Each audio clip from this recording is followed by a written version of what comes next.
Hello guys! Ngayong araw nga pala ay pupunta kami ngayon sa Venice Grand Canal sa McKinley Hills.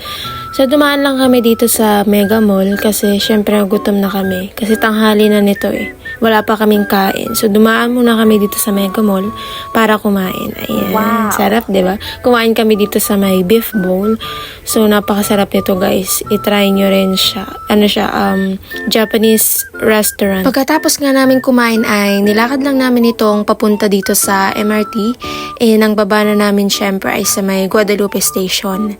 And pagkababa namin doon ay meron pa kaming sasakyan na isang minibus. And bababa kami sa may McKinley Hills.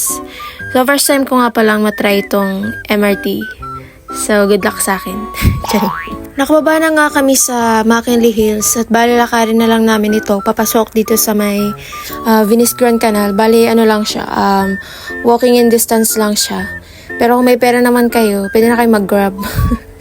Kami kasi nilakad lang namin para ma-explore din natin. Ayan, nandito na nga kami sa Venice Grand Canal. Papasok na kami nito and medyo maraming tao na rin ng time na to kasi hapon.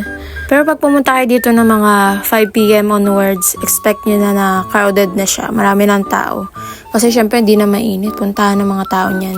Tapos may mga ganyan nga din guys, yung mga characters. Hindi ko lang kilala kung sino to.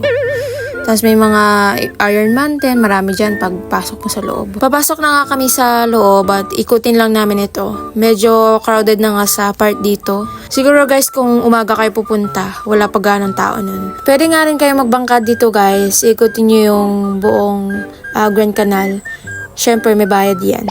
Sa paglilibot nga namin guys, may napansin kaming mga tao na nagkakagulo. So dahil hindi tayo chismosa, nilapitan namin. Na-curious ako, sa ikaw baka may artista. So nagpa-picture sila, sabi ko, ako din kahit hindi ko makakilala tong mga to, nagpa-picture din ako. Kayo ba guys, kilala nyo sila? Anyway, nakatagpo nga kami dito guys ng isang spot na wala ganong tao, diba? Kita nyo naman, walang nadaan. So nag-emote-emote tayo dyan, video, picture.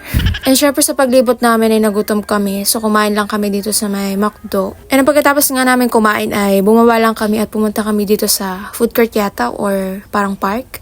Tapos inikot lang namin siya. At mag 7 p.m. na nga ng time na to at nag-decide na kami na umuwi na at baka wala kami masakyan. So hanggang dito na lang guys. Thank you sa pagsama.